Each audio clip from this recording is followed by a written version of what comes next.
Suma dhamaana malee ooroota biyya keenyatti safuun hafeera. Biyya keenyatti safuun hafeera. Abbaa mana kee jaalachuu haasida isaatiis firraa lagachuu akka argamtuu guutuun gammachuu hoggaanni qobluun boo'inii hoggaanni Waggaanni kolfuun boo'inii waggaanni boo'uun kolfinii akkasii bakka jaalallee gisee hunda mushurrumaan jara ammallee dhume agartanitti miti al tokko du'aa yaamiin jedhaafi. Yaa Rabbi osoo ani fi heerumin najjese yaa Rabbi tu subhaana bilaashi dhawutti hin jiru yaa Rabbi na dhage yaa Rabbi bilaashitti subhaanallah yaa jaan bulu yaa Rabbi na dhage yaa Rabbi jaarsa khayrii qabu yaa Rabbi jaarsa beeku yaa Rabbi jaarsa diin qabu yaa Rabbi jaarsa imaan qabu yaa Rabbi qajaartisaa ol qabee qabu qajaartisaa maal taatee malee eesaa isin ciistee hoo eesaa si dhukkuba bar ciisinsatti kan isin duutu se'u kana maarifatu karhamata Rabbii qabu yaa Rabbi naqabi yaa Rabbi naqabi Allahu amiin Allahu amiin. Mimi sin amiin jedhaafi maa abbaa manaa akkasii kadhataa arte miti abbaa manaa leelii dhaabbatu abbaa manaa maal ciistee maa yoo dhukkubsattee maal taatee kan jedhu amiin jedhaa nu maariidhaafi. Namni birrii 50,000 ol hin qabne yeroo ammaati ka dhiirumti birrii 50,000 ol akkaawuntii isaa irraa hin qabne kana qooda dhiiruma jedhamuun qabu. Maqaan keenya ture boontuu hanqooma caaltuudha walaabar.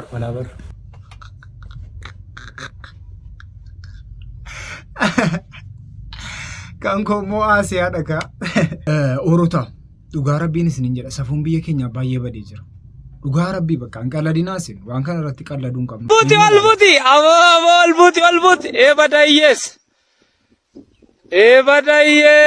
ebadayyeessa otobisa kanumatu baale bu'aa badayyeessa osoo mataa rudua ana cabu ebadagara dhale kana ta walbuti ebadayyeessa. Maa inni qoy safuun inuma badaa jira jechuudha biyya keenya keessatti. Karaa daariitti akkasii hundaa dhugaa rabbii beektu garuu jarri islaamaa beektu miti guyyaan qiyaamaa yeroo ga'u jedhamu. Bakka akkasii karaa daariitti wanta akkasii normaalii ta'a. Namni jara keessaa kamaa karaarraan dabdanu jedhu nama gaariidha kan jedhamu nama akkasiiti. Dhageessaniitu miti. Garuu waan isin irra sheekii miti isin calluma jettanii ana dhaggeeffattu. Kaleessa kaanu harii nu gammannee turre kan nu gammanne immoo jarri keenya walitti araaramuu jaraati jennee baay'ee gammannee turre wanti kun garuu amma sobatee argamee jira. ምን ይገፋዳ የሰላም ስምምነቱ የውሸት እንደሆነ ተገልጿል። እንግዲህ በትናንትናው ዕለት በስፋት የኦሮሚያ ክልላዊ መንግስትና የኦሮሚያ ነጻነት ሰራዊት ወይንም ኦነግ ሸኔ የሰላም ስምምነት እንደተፈራረሙ በስፋት መረጃው ሲሰራጭ ውሏል። ታዲያ በዛሬው ዕለት በወጣ መረጃ የኦሮሚያ ክልላዊ መንግስት ከሰሞኑን ከኦሮሚያ ነጻነት ሰራዊት አመራር ጋር ተፈራረምኩ ያለው የሰላም ስምምነት የኦሮሚያ ነጻነት ሰራዊት ራሱ እንዳጣጣለው ነው የሚገልጸው። ቡድኑ የክልሉ መንግስት የሰላም ስምምነት ተፈራረምኩ ያለው ከወራት በፊት ከቡድኑ የተባበሩት አንዱ ግለሰብ ጋር ብቻ መሆኑንም ነው የገለጸው። ከመንግስት ጋር የተጀመረም ሆነ የተደረገ የሰላም ድርድር እንደሌለ የጠቀሰው ቡድኑ መንግስት ከኦሮሚያ ነጻነት ሰራዊት ጋር እየተደራደርኩ ነው በማለት የሚናገረው ህዝቡን ለማወናበድ ብቻ ነው ሲልም እንዲሁ ቡድኑ ገልጿል። ይህንን መረጃ ያጋራው አንኳር መረጃ ነው። Eka akkuma dhageessanii kan walii galteen godhame namoota lama jidduutti malee abaa'oodha wajjin miti kun abaa'oo inni laallatu jedhamee jira. Tuna geenye bu'ee nuuf gammachuudha dhugaa rabbicha. Ammas uummanni keenya inuma bu'aa ta'a jechuudha. Yoo nageenyi hammas hin buune rakkina guddaa keessa jira uummanni. Dhaggeeffadhu warri baboon hiikkate gale tan afuuftuu mara jechuudha kan gale warri bilxiginnaa ergate warra abbaa garaa warra maqaa babootiin hataa turan warra maqaa babootiin gudeedaa turan warra maqaa babootiin qabeenya namaa saamaa turantu quufanii jennaan maqaa waboo balleessuudhaaf galan malee waboon Oromoof Oromiyaaf qabsaa'u hingalurre kaayyoo manaa baheef beeka. Amma gaafiin ilmaan Oromoo gaafiin Oromoo deebi'ee yoo gale hin beeku malee waboo yeroo Abiyyiin aangoo qabatu sanayyuu hin hiikkanne yeroo hiikkadhaa jedhan yeroo galaa jedhan hin galle hamma gaafiin Oromoof Oromiyaa deebi'utti hin galu jedhe kaayyoo manaa baheef beeka waboon garaaf miti kan manaa bahe. Garaaf miti kan mukaaf jirma nyaatee qabsaa'aa ture. Warra garaa warra bilxiginnaan ergate hattuu fi gantuu kan gale ammarree waaqayyoon nu keessaa isaan haa baasu akka waboon qabsaa'ee kaayyoo isaa galmaan gahatu haa taasisu waaqayyo hattuu fi gantuu. Ati paartii kana minaan tokko taa'aa baay'ee tokkummaa qabaachuu baatte homaan fiddu sittani maammas daddabale. Homaan fiddani tokkummaa malee. Siruma yoo amma TikTok irratti abaluu Arsii, abaluu Harargee, abaluu mana maqaa keessan irratti wannoo biyya keessanii wannoodhaan wal qoqqoodanii biyyaan amma immoo safaraan gandaan lagaan mana waan akkasii jalqabdanii nafa. Nuti Oromummaa keenya hin boonna ogguu jennu waan baay'eeti. Malee akkasitti uummata wal nyaatutiin. Na tokkota Hacaaluu hin jaalanna ogguu jettanii Hacaaluu tokkummaa jedhee tokkummaa faarsa hedduu kaffalee. Hacaaluu yoo jaalatte tokkummaa kee agarsiise. Uummanni keenya koo garatti qoodamuu dhabee dhugaa rabbicha. Inni kaan garuma bulchaa kana garuma hooggansaa jira. Inni kaan gara woboo jira.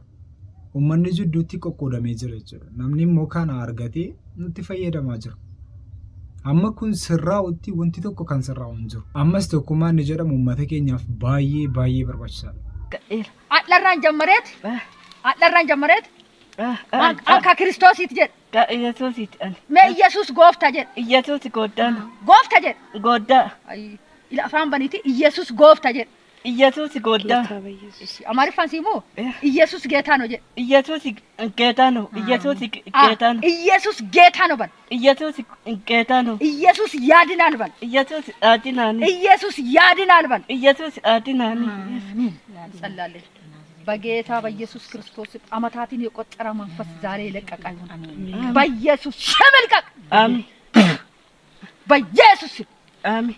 በኢየሱስ ስም አሜን። ልቀቅ በጌታ በኢየሱስ ክርስቶስ። አንተ ክፉ፣ አንተ ድግም፣ አንተ ድግም ወንቲ ሀማ ወንቲ ኢየሱስ ወንቲ ማሳር ወንቲ ዞርቱ ሳር ሀፉሪ ሀማ ሀፉሪ ሸይጣና ሀፉሪ ዲንቻ በኢየሱስ ስም ጋዲ ሲደም እይባ መቃ ክርስቶስን እይባ መቃ ክርስቶስን እይ መቃ ክርስቶስን እይ የራሳዲ እይባይ እይባይ መቃ ክርስቶስን እይ ሀፉሪ ሀማ እይባይ ከመራቹፍ ደምስ ሳርቱ አጀሱፍ ከደምስ ሳሩ ዲፈማ አንጀራቲ ኮልፉ በርባዴ ሚቲ አንከ ጀዱ በር ለፍት ዮ በሪ ውድዴ ኢጃ ኬሰ ደመኒ ጀቴ ኦሮሞን qabsoo yoo ta'uu didde fuula keessa deeman baga fuula keessa deeme jaalsanyii kenna kargala ka bosona jirtanillee garuu Itoophiyaan Jawaar Mohammad Haacaaluu Hundeessaati hin taane eenyuuf huntaatu waan ta'eef san keessa gadi fageenyaan laalladha hayyuuf maali abbatu qoraa guuteef calcala abbaman laallataa jetti Oromoon taani ammoo jechuudha meeddiin olaadhaaf meeddiin re'ee marti jechuudha warroonni akka eerpoortii gadi buutaniin eenyummaa keessan jijjiirattan marti. warroonni akka airportii gassentaniin alaabaa abaa'ootiif akkasumas suurata qabsaa'ota of keessa dileetii gootan marti jechuudha. Maalitu asirra isin caancasa maaltu muudii isin qabachiisan jedhe bar yaa rabbi naga buusi imimmaan ayyoo teennaa imimmaan abboo kennaa imimmaan obboleessa kennaa abbaa kenna kan qarqara bishaanii gubbaa qalamaaru kan reeffa isaa bineensi nyaataa jiru yaa rabbi naga buusi dhugaanuu godhi biyyatteena naga buusii dhiiftanii maaltu isin iyyisiisa uummata dhiiga waliitiin fooloo guddifachuu barate kana nyaatte. Qohee aan inni hin jedhu hariinoo akkam politika nyaatee dhugaa rabbii inni beekumsa qabus inni hin qabnes bakka hariinuu naasaa tiktookii irra baanaan al tokko namni isatti haa hordofu namni isa jalaa jiraatu malee bakka uumaan taane haasaa jechuun amma wanti siin haasofte waan hin taanetu hin ta'in haa ta'u waan nageenya gatii dubbataa jirtu yennaan haa ta'u garuu uummanni nu ilaallu kuni wama nageenyaan taanes yoo nageenya ta'es inuma dubbata namni naggeeffata bakka akkuma nama beekaatti ilaala jaahiluma uumaan beeknetu kee waa'ee uummataa dubbata. Kun garuu ta'uu hin qabu dhugaa rabbicha kan dubbatu nama siyaasaan beekame ta'uu qaba nama dubbii kara danuudhaan laalu kara tokkoon qofaan ilaalamu siyaasni keessattuu gara baay'eedhaan laaltanii wanta sana akka mootan of bartanii kaatanii haasoftu malee akkuma namatti dhufeen haasa'amu akka kootiitti. Horra guduruu keessa miti kan faannoon jirtu. Keessa jirti horra guduruu keessa hin jirtu. Shaampuu keessa maaf alaabaa adda bilisummaa nuun dhaabne sin.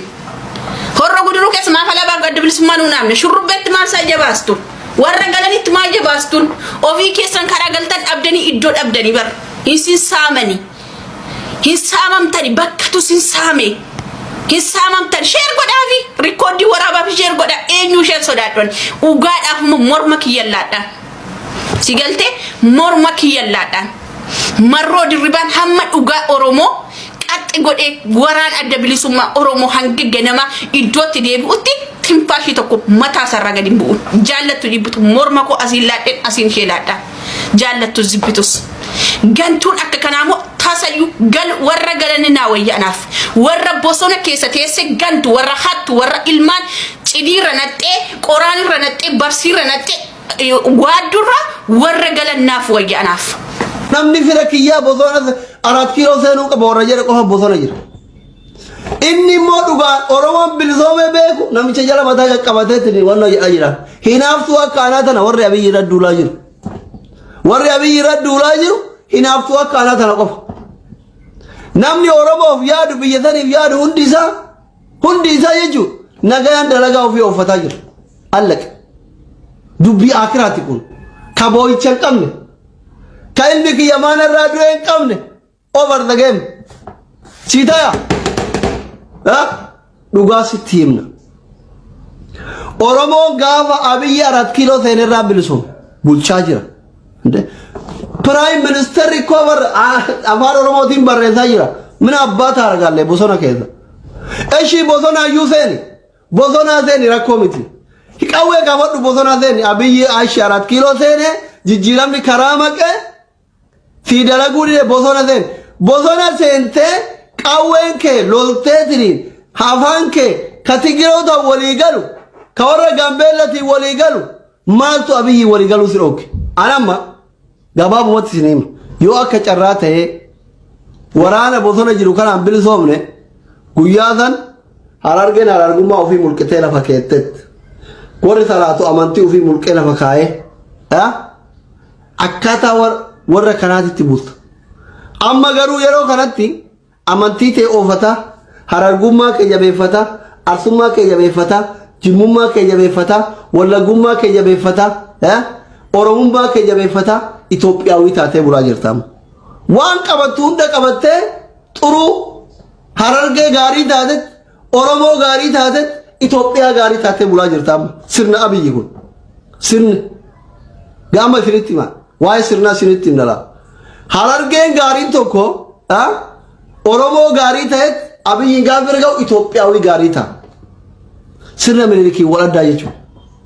Jimmaan gaarii tokko jimmaa gaarii ta'ee dhufet Oromoo gaarii ta'et gaafa 4 kiiloo toluuf immoo Itoophiyaa gaarii ta'a. Arsilleen akkasuma Wallaggis akkasuma gaafa warri bosona jiru kun akka carraa ta'ee Rabbiin godhini aangoo qabate. Gaafa warri bosona jiru kun Rabbiin godhini aangoo qabate immoo harargummaan keessirraa mulqama jimmummaan keessirraa mulqama arsummaan keessirraa mulqama wanni hundi sirraa mulqama amantiin ta'e hundi sirraa mulqamti. Qoya maanta namasi abaa ofii shimallis fa'aa tolta raaramee janii imaamata guddaa sana akkatti matatti maranii maa fidanii akkas godhan simaa nama tokko falchisan portokola eeganiin fidanii araaramuu isaaniitiin fidan kana arsemman waa'ee abaa ofii wanni san shimeessan maaliif jara maaraa kan tokko falchisan. Araaraman okko araaraman maashaallah portokola tolchanii fidanii achiran fitan wanni isaan imaamata akkatti oloo maranii perfectina laalat mana jaaba godha amma Oromoon bakka tana irraa jeetu manganaadha bakka nutiin kun jedhu. Maan abrintun nama maan tokko falchiftan qonceen laala miidiyaa kana. Way haa jara kaan portokola iddanii koofiyyaa tagasanii minaasara gaatti gootan itti gaafatamaa san akka baatatti imaamata akka tol marsiiftanii fiddanii achi walti maramtan shimee hujii ta'e nyaadhu wallaahi rabbiin sin dhiisu. Yoo mataa qabaate irraa cirtee tolchittee bareechitee hin fiddu. Si hambayyoo maal abrintu sanuu wada laa ilaaha illallah wa rasulullah rabbiin akkana man godhe wallaahi nuti qeessitan wallaahi rabbi sinaa xiqqeessu akka nuti qeessitan kanatti akka ummata kana dura ummata Itoophiyaa kana duratti nuti qeessitan rabbi sinaa xiqqeessu deemtanii keessa waltan araaramtanii takka yoo hageenni portokolee eeggatee waa mara eeggatu suufni orongaate maal haammas suufni orongaate maal. Amma waa'ee uffannaa miti. Kan namni irra jiru waa'ee uffannaa isaa waa'ee akka barbaade isa dhiisaa waa'ee isaa miti amma nageenya uummataa irratti nageenya uummataa akkamitti dhufaadha amma waa'ee nageenya uummataati malee waa'ee uffannaa jara maaltu nu dhibee yoo barbaadan qomxaadhaan dhufanii walii agalan jara qaawwamuu miti amma akkamitti nageenyi dhufaadha amma kana yaada bilchaataan jiru kan hin jedhu miidiyaa kana irratti dhugaa rabbicha calluma jaranii ijoolleen bakka dhageettii qaba uummanni na dhagaa jira jechuudhaaf haasa'u malee bilchina sammuu addii kanaan qaban. Amma kan barbaadamu asirratti nageenya uummanni keenya akkamitti boo'icha keessaa ba'aadha. akkamitti gara nageenyaatti dhufee uummataa wajjin jiraataadha. Akkamitti wal barree akka durii keenyaatti akkamitti walii wajjin bona dhugnaadha. Akkamitti wajjin gammannee jiraannaadha amma kan barbaadamaa jiru. Malee waa'ee uffannaa jaraa waa'ee pirootokoolii jaraa kun naasaa maashamma. Amma uummanni bakka danutti qoqqoodamee jira. Gara sana gara kanaa miti amma kan nurraa eegamu. An gara nageenyaan jira. Gara hoogganaa mootummaas hin jiru, gara abaa'us hin jirudha. Gara nageenyaan jira. Nageenya kan barbaadamu amma. Tirfiin isaa booddee irratti haadha keenya boosisuudha. Haadha keenya ilmoo malee hambisuudha. Haata keeti kan akkas boossee dhiiga boosu. Kana kan nu tirfisiifnu yoo akkas wal qoqqoonnee wal nyaanna ta'e. Kun immoo akka kun hin dhufneedhaafi nageenya kan jedhaa jiru.